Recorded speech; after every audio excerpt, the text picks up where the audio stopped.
আজি আমাৰ 18তম স্বাস্থ্য সেৱা উদযাপন কৰিছোঁ ইয়াতে আজিৰ চকু চিকিৎসাৰ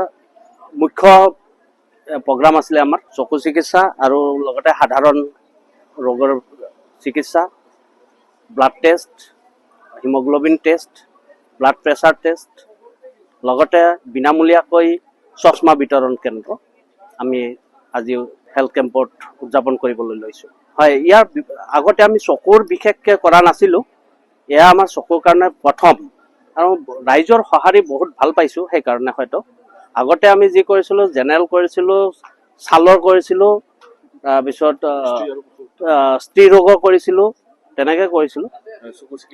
চকু চিকিৎসা প্ৰথম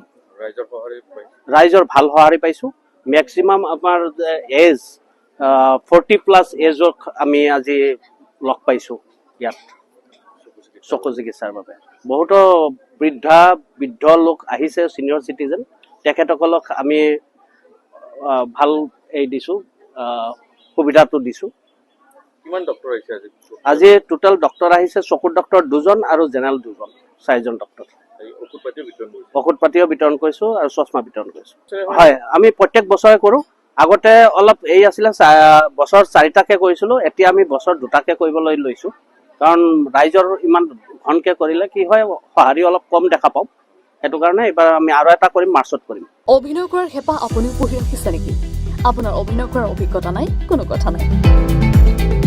আপোনাৰ বাবে আহিছে সোণালী সুযোগ 29 ছেপ্টেম্বৰত দিনৰ 9 বজাৰ পৰা নিশা 8 বজালৈ বলিউড তথা হলিউডৰ চিনেমাৰ বাবে অডিশ্যন হ'বলৈ গৈ আছে